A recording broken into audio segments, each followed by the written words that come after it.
Resolvendo a questão mais difícil da prova mais difícil de matemática. Resolvi uma questão de Harvard em 6 minutos. Solei um professor na questão mais difícil do IME. Gabaritei a matemática da SpaceX estudando em casa. No concurso que eu cito nesse vídeo, na matéria de física e de inglês só errei uma questão. Resolvendo a questão mais difícil do Enem. Solando uma questão de Harvard de cabeça enquanto eu jogo Fall Guys. Resolvendo uma questão do ITA, vestibular mais difícil do Brasil, enquanto jogo Mineirinho. Esses foram alguns dos vídeos que eu já postei aqui do canal. E as pessoas que assistem ele, eu tenho certeza que pensam que eu fui um cara que estudou muito, que passava o dia inteiro estudando. Mas isso não é verdade, eu acho que eu passava mais tempo jogando videogame do que estudando. Por um certo tempo, foi isso mesmo. Se liga só, eu tinha o costume de registrar, cara, o meu dia no Instagram. Eu usava como meu diário, eu não tinha seguidora, mas eu botava lá os stories porque eu sabia que ele ia ficar arquivado, eu poderia rever no futuro. E tem vários registros de dias de estudo meu lá. Tem dia que eu estudei 2 horas, tem vários dias, na verdade, que eu estudei 2 horinhas. Teve dia que eu estudei 4. Teve dia que eu estudei 2 horas e meia. Teve dia que eu estudei 1 hora e meia, cara. Teve dia que eu estudei 3 horas, 3 horas e meia, 6 horas e 40. Uou, look at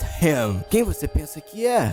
Einstein. Essa imagem cheira a suco. Usando o curso que mais classifica contra os seus concorrentes, isso é desleal, garoto. Enfim, brincadeiras à parte, essas horas acima de 6 eram muito atípicas. O meu teto normalmente era 5, era de 5 pra baixo que eu estudava normalmente. No começo, né, eu comecei estudando bem pouquinho mesmo, 2 horinhas, 1 hora, tendo em mente que o importante era fazer. Só pra pegar o embalo dos estudos mesmo, e depois eu fui aumentando a quantidade de horas até chegar nessa faixa aí de 4 horas, 4 horas e meia, 5 horas, raramente passando disso. E olha onde eu cheguei, cara, com essa quantidade de horas que pra muitos é mediana, que pra alguns é nada. Nesse momento, eu sei o que tá passando aí na sua cabeça. Como? O que ele fez? Eu também quero, minha ideia. Fica tranquilo, porque nesse vídeo aqui eu vou te contar o meu segredo. Pra quem não me conhece, prazer, o meu nome é Logan. Pra quem já conhece, tô hoje com mais um vídeo e dessa vez eu vou ensinar pra vocês como aprender mais estudando menos. Pra vocês entenderem a minha estratégia, vocês precisam entender a diferença do modo focado e o modo difuso de pensamento. Esse assunto é abordado no livro Aprendendo a Aprender, da Barbara Oakley. Eu deixo esse livro em toda a descrição de vídeo que eu posto. Falando lá que antes de começar a estudar, lê o livro. Se você é um concurseiro ou um vestibulando, é sua obrigação ler esse livro. Enfim, foi a partir de lá que eu aprendi isso. Essa diferença dos modos de pensamento, o modo focado e o modo difuso, eu vou explicar pra vocês como é que funciona. O modo focado, obviamente, pelo nome, é quando você tá focado em alguma coisa. E o modo difuso é quando você tá disperso. O cérebro funciona de maneiras diferentes em cada modo. O modo difuso é um modo criativo. Ele cria soluções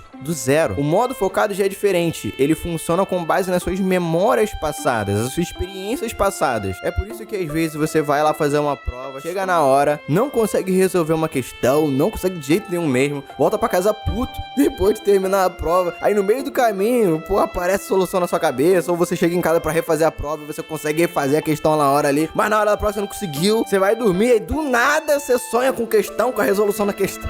Cara, esse aqui é o exemplo mais realista que eu poderia dar pros estudantes que me assistem. Tenho certeza que todo mundo já passou por isso e já se perguntaram do porquê que acontece isso. Cara, essa é a melhor explicação que eu poderia dar da diferença do modo focado e do modo difuso de pensamento. Quando você tá ali na hora da prova, você tá no modo focado, ou seja, o seu cérebro vai estar em atividade ali com base na sua memória de trabalho, suas memórias passadas. Se você nunca resolveu uma questão parecida, você vai ficar ali perdendo tempo mesmo, não adianta. Seu cérebro vai estar ali no modo focado tentando caçar alguma experiência passada e não tem. E daí quando você, pô, acaba a prova, dispersa um pouco, seu cérebro continua trabalhando naquela questão ali em segundo plano e do nada ele joga uma solução pra você, porque agora o cérebro tá no modo criativo. Muita gente me pergunta, cara, como é que você consegue resolver umas questões tão rápido? Você bate o olho e já sabe o que tem que fazer, às vezes de cabeça. É porque eu tenho muita memória de trabalho, é isso que você tem que adquirir pra mim fazer uma prova excelente, de concurso, de vestibular que eu tô dizendo, porque tem um tempo, né, pra você resolver a prova inteira. Se você pegar esse tempo e dividir pela quantidade de questões, você vai ter ali mais ou menos o tempo médio que você tem pra fazer cada questão. E normalmente é um tempo muito curto. Para você resolver nesse tempo, você tem que bater o olho e já saber o que tem que fazer. Ou seja, você já tem que ter memória de trabalho, experiência passada, para quando você bater o olho, seu cérebro já caçar lá nos seus arquivos e já te passar um caminho útil para você resolver a questão. Senão você simplesmente vai perder tempo nela mesmo. Sabendo dessa diferença, a gente consegue perceber que o 80-20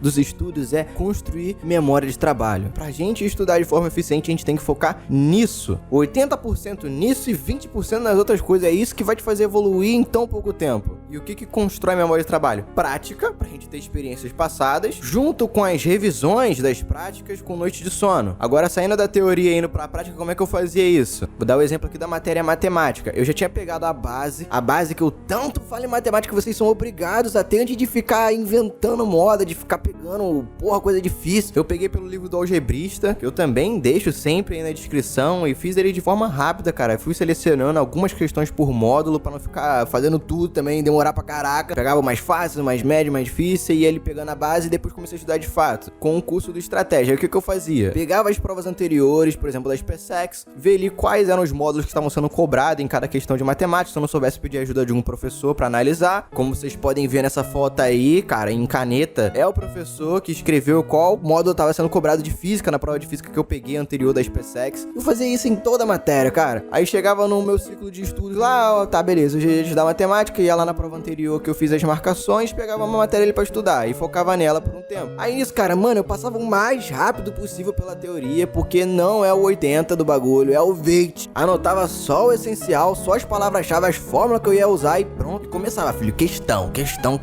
Começava com mais bananada, né, só pra fixar, questão da internet, questão de alguns vestibulares, né. Aí subia um pouco de nível, fazia umas questões da ESA, da EA, filtrava lá no banco de questões do Estratégia, o módulo da matemática, ia aparecer só questões daquele módulo lá de matemática daquelas instituições. Nisso eu já errava algumas questões, é o que eu fazia quando eu errava, que é muito importante errar. Eu estudava a resolução do professor que tem lá, resolução comentada, muitas vezes resolução em vídeo, e usava o aplicativo Anki, que é um aplicativo de revisão de flashcards. Eu botava de um lado da carta o enunciado e botava do outro lado da carta a resposta, e todo dia eu entrava lá e fazia pelo menos uma horinha do Anki pra revisar as questões que eu errei. Revisar não, refazer, cara. Tentar refazer mesmo, pra aí sim ir na prática ali, na força do ódio, toda hora fazendo e refazendo a questão pra gerar memória de trabalho. E eu não me forçava também pra fazer trocentas questões se eu estivesse errando, porque se eu tô errando eu não tenho memória de trabalho, então eu tô perdendo tempo se eu ficar me forçando a fazer questões e ficar errando toda hora. É igual quando você tá andando de bicicleta, é a mesma coisa, cara. Você não vai conseguir andar de bicicleta no primeiro dia, você vai cair toda hora. Não adianta você ficar praticando o dia inteiro. Você não vai começar o dia não sabendo e no final do dia você vai saber. Não é. Você vai aprender com o tempo depois de noites de sono, porque é no sono que se consolida as memórias. Então se eu começava a errar as questões, beleza, parei aqui. Como eu estudava por ciclo, eu poderia estudar matemática de novo em outro momento, se tivesse horas restando lá no ciclo, e partia pra outra matéria, e chegava no dia seguinte, entrava no Anki, refazia as questões. Aí nisso já se passa algumas noites de sono, as memórias vão consolidando. Aí quando eu pegava pra estudar matemática de novo, aquele mesmo módulo pra fazer questões novas, questões que antes, cara, na hora ali não fazia sentido, não conseguia entender nada, já começa a dar uma clareada, consigo resolver as questões sem ajuda, então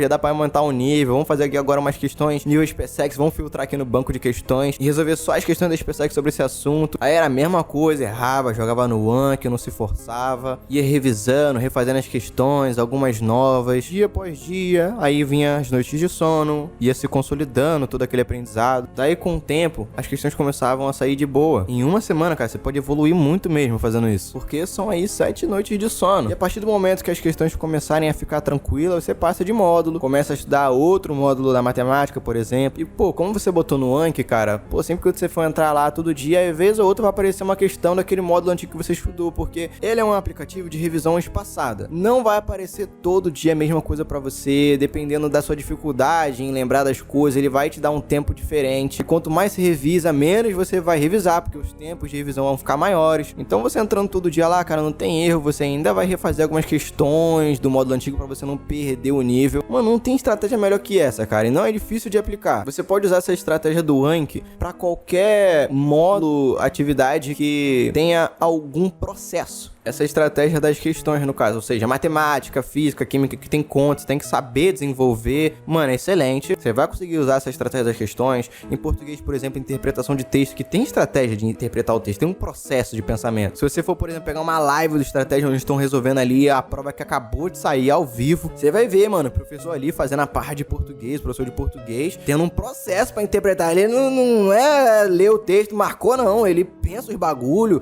faz mais hipóteses, analisa os negócios, tem um processo, tem como você botar. Porra, em português ainda. Análise sintática, tem um processo que tem que fazer pra analisar as orações. Então aqui ainda dá pra usar essa estratégia das questões. O problema é quando você entra em história, geografia, aí não tem muito processo, é só você lembrar do bagulho, né? Então não tem como usar essa estratégia de questões no Anki. Aí já é outra estratégia de memorização que tem no livro do Aprender a Aprender da Barbara Oakley. Você pode usar alguma estratégia de memorização que tem no livro e usar junto com o Anki pra ficar revisando, né? É uma excelente opção caso você precise lembrar de algo, cara, que não tem processo, é só memorização mesmo. Enfim, foi todo esse processo aí que eu citei no vídeo que eu utilizei pra evoluir tão rápido, não estudando tanto assim, se matando de estudar, ainda aproveitando das coisas boas da vida. Eu jogava bastante videogame, eu gostava, fazia atividade física, então tipo, eu não era um louco dos estudos, nunca fui. Inclusive, eu nunca fui louco de nada, é uma parada que eu deixo aqui um aprendizado pra vocês. Tudo que vocês forem começar a fazer ou estão fazendo, primeiro, antes, dá um pause e procura os melhores métodos de você fazer aquilo ali ser o mais eficiente possível. Assim, pode ter surgido algumas perguntas na sua cabeça, pode ter ficado algo vago, alguma informação. É meio difícil eu explicar tudo bonitinho só falando, não tô nem mostrando eu fazendo na prática. Então se você quiser aprender melhor isso aí que eu fazia, entra no servidor do Discord do canal. Lá, mano, é um lugar excelente, só tem gente focada, ativo 24 horas por dia praticamente. Geral com a cam ligada, mostrando que tá estudando, compartilhando tela. Eu faço isso também, fico lá o dia inteiro. E recentemente eu abri lá a oportunidade de dar aulas. Qualquer membro pode fazer, é só trocar uma ideia lá com a staff pra gente organizar, criar um palco lá. Aí ele pode ensinar o que quiser aí, pra quem quiser também aprender. Eu decidi que vou tirar um dia aí no final de semana pra explicar essa estratégia bonitinha pra galera de lá. Então entra lá pra você não perder essa aula. O link do Discord tá aí na descrição, junto com um link de degustação de estratégia. Lá tem algumas fotos de como é a plataforma por dentro, material grátis. Se você curtir e decidir ser um coruja assim como eu e vários inscritos aqui do canal, utilize o cupom LOGAN no final da sua compra que você vai ganhar 10% de desconto e vai fortalecer com o rank passagens de cada dia da DM. Muito obrigado por você ter assistido até aqui, você sabe que eu sou eternamente grato por isso. Um grande abraço e um beijo! Bons estudos, até o próximo vídeo.